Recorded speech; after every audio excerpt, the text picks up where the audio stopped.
Hello tout le monde et bienvenue dans cette nouvelle vidéo. Alors ici je vais juste te faire petite vidéo, petit story time pour te dire comment est-ce que moi j'ai fait pour devenir médecin. Bon, parce que je sais qu'il y en a quand même assez qui souhaiteraient emprunter ce trajet-là, sachant que moi je suis camerounaise. Maintenant, j'ai étudié en Italie. J'ai l'impression de le dire tout le temps, mais je pense que c'est important de le préciser parce que il y en a souvent qui pensent que en fait on passe que pour nous ça a toujours été facile, alors que non, pas du tout. C'est juste que on s'est donné les moyens. Donc je le redis encore, moi je suis camerounaise, j'ai grandi au Cameroun.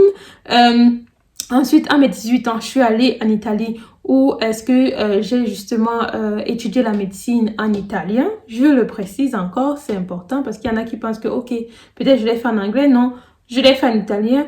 Et maintenant, j'exerce la médecine en Allemagne. Donc, comment est-ce que moi j'ai fait pour devenir médecin? Je te dis tout ça. Alors déjà, première des choses à savoir, c'est que j'ai toujours voulu être médecin. Je n'ai pas eu de plan B, je n'ai jamais voulu faire autre chose. Pour moi, ça a toujours été médecine, médecine, médecine. Depuis que je suis toute petite, je pense depuis mes 11 ans, je ne faisais que ça, de regarder des séries policières pour voir un médecin légiste, de regarder les Grey's Anatomy, les Dr House, tout ce que tu peux imaginer, ne serait-ce que pour voir des médecins en face de moi.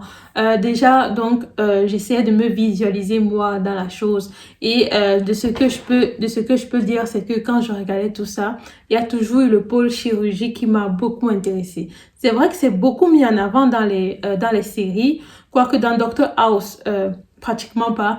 Mais dans les séries médicales, c'est vrai qu'on met beaucoup en avant le pôle chirurgie, mais après, moi, c'est pas n'importe quelle chirurgie qui m'intéressait.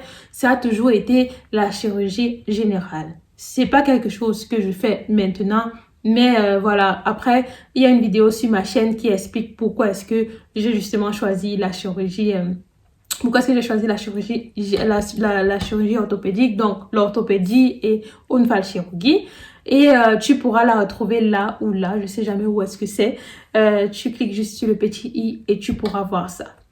Donc, juste, comment est-ce que moi, j'ai fait pour être médecin? Donc, j'étais déjà raconté un tout petit peu. J'ai toujours voulu faire ça. Tout ce que je regardais a toujours été orienté vers ça. Et une fois que j'ai eu mon baccalauréat, tout ça, après, il a été question de savoir où est-ce que je le ferais. Au Cameroun, dans un autre pays étranger. Et ben, pour moi, ça a été dans un pays étranger. Pourquoi? Parce que, voilà, quoi. Voyager, c'est toujours bien. J'ai toujours voulu voyager. Mes parents aussi, ils sont vraiment orientés vers ça, le fait de faire voyager les enfants pour que, voilà, ils voient d'autres paysages, qu'ils rencontrent d'autres cultures, qu'ils s'acclimatent un peu. Après, voilà, que chacun fasse sa vie. Donc, pour moi, ça a donc été l'Italie parce que ça me parlait plus. Il m'avait proposé les États-Unis, mais disons que les États-Unis ne me plaisaient pas parce que pour moi, c'était un pays un peu trop compliqué avec les armes et j'aime pas trop la violence. Donc, voilà. Donc, du coup, je suis allée en Italie, mais avant, j'avais d'abord étudié la langue au Cameroun et donc, quand je suis arrivée en Italie, déjà, mon dossier était presque déjà préparé parce qu'il faut déposer un dossier. L'accession en médecine, en fait, ça se fait sous concours. Donc, on a préparé mon dossier pour que je fasse le concours. Je me suis préparée à ce concours-là déjà depuis le Cameroun. Et une fois que je suis arrivée en Italie, ma mentor, celle qui m'a accueillie, m'avait donné le lien d'un site où est-ce que je pourrais m'exercer parce que ça se faisait sous forme de QCM. Et donc, là-bas, il y avait plusieurs QCM où, voilà, quoi, tu coches la réponse et après, ça te dit si ta réponse, elle est effectivement juste ou fausse. Donc, je me suis préparée comme ça. Je suis allée à mon concours. Ils avaient établi une nouvelle règle et tout où il fallait avoir une note minimale pour accéder, justement, à la médecine. J'ai réussi ça aussi. Ça a été encore un obstacle, mais j'ai réussi à le franchir et donc je suis entrée en médecine. Une fois que tu entres en médecine, chose que je ne savais pas parce que quand tu es au Cameroun, je ne sais pas comment ça se passe dans les autres pays, mais quand tu es au Cameroun et que tu étudies, que ce soit dans un lycée ou dans un collège, et ben les examens, ils se font tous. Tous, il n'y a pas un qui se fait autrement. Tous se font à l'écrit. Donc, tu es habitué en fait à écrire. Tu ne sais pas t'exprimer à l'oral. Avant de parler du problème de la barrière de la langue, il faut déjà parler du fait qu'on ne t'apprend pas à t'exprimer à haute voix. Donc, moi, le fait d'arriver en Italie et de me rendre compte que je vais devoir passer des examens à l'oral, ça a été encore une frustration de plus. Je me suis dit déjà, la langue qui est étrangère, j'aurais pu le faire à l'écrit, mais là encore, devoir le faire à l'oral, c'est un autre challenge.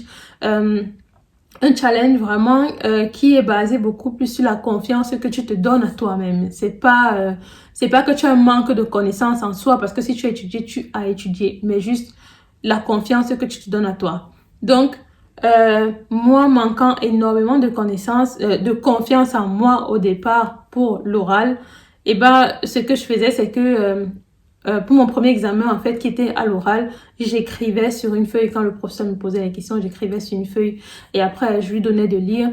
Mais sauf qu'après il y a eu une des professeurs qui a dit non, ça se passe pas comme ça. Tu dois parler, c'est la règle pour tout le monde et tu devrais pouvoir le faire. Si tu as étudié et que tu as déjà passé chez les autres et qu'ils t'ont donné la note, et ben tu devrais pouvoir le faire, mais aussi oralement chez moi. Donc, au final, j'ai passé l'examen là et ça m'a donné vraiment confiance en moi, comme quoi vraiment quand on essaye de vous pousser, ce n'est pas toujours contre vous, mais c'est aussi pour vous aider vous dans votre vie future. Donc, au final, j'ai passé cet examen et comme tous les autres examens qui étaient aussi oraux, je les ai aussi réussi avec quelques obstacles qui se sont présentés sur mon chemin. Mais voilà, j'ai réussi à faire ça. Une fois que ça a été fait, quand j'ai réussi tous mes examens, après il y a une thèse qu'il faut présenter. Ça, je l'ai fait en un mois. J'ai trouvé mon professeur de thèse et tout, franchement, très rapidement, qui était très plébiscité dans un groupe où il n'y a que les étudiants en médecine là-bas et tout.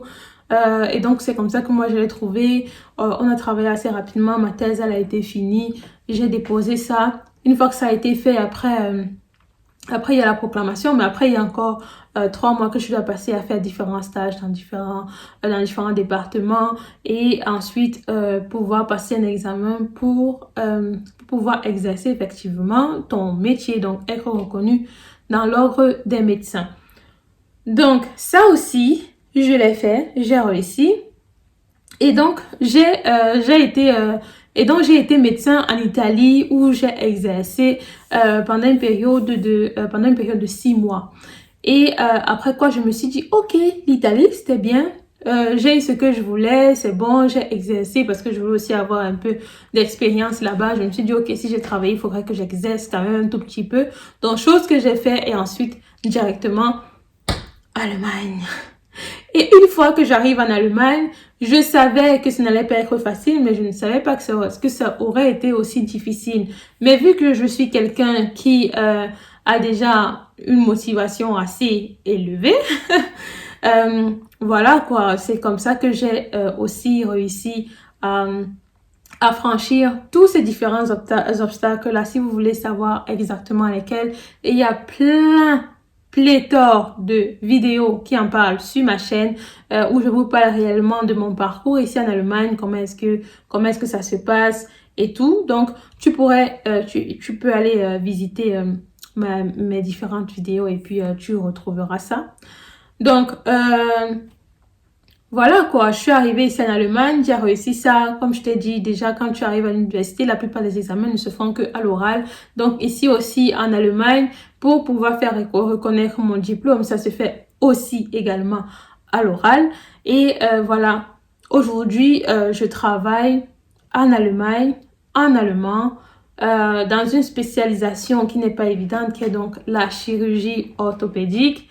Et vraiment, déjà, il faut apprendre la langue allemande en général, mais aussi, mais aussi les termes médicaux, voilà quoi, en allemand. Et en orthopédie, moi je dis toujours l'orthopédie, c'est un domaine qui est assez spécial parce que voilà, quand on étudie la médecine, là, pendant nos 6 7 ans, on étudie beaucoup plus médecine interne, tu vois, donc la façon avec laquelle tu examines le patient en général, voilà, tu sais comment ça se fait. Mais en orthopédie, c'est totalement différent. Pour vous dire, un orthopédiste, en orthopédie, on n'a pas de stéthoscope, franchement.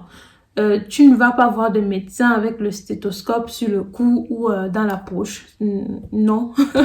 Non, et quand on a souvent besoin de ça, il faut souvent qu'on aille demander aux infirmières qui prennent souvent la pression et tout.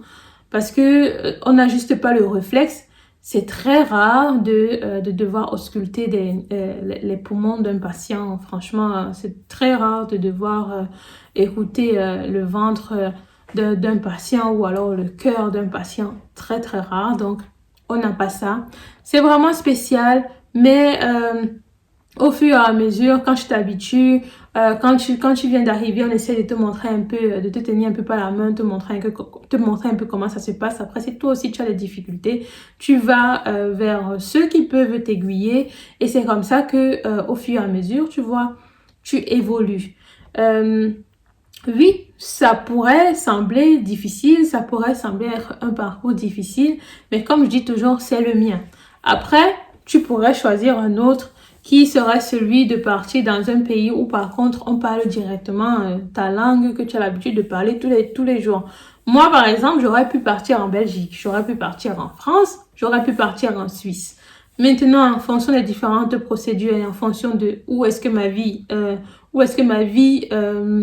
se projetait, c'était beaucoup plus l'Allemagne. Et puis, il faut aussi dire que ça m'a beaucoup arrangé dans le fait que, dans le sens où je pouvais justement faire cette spécialisation aussi.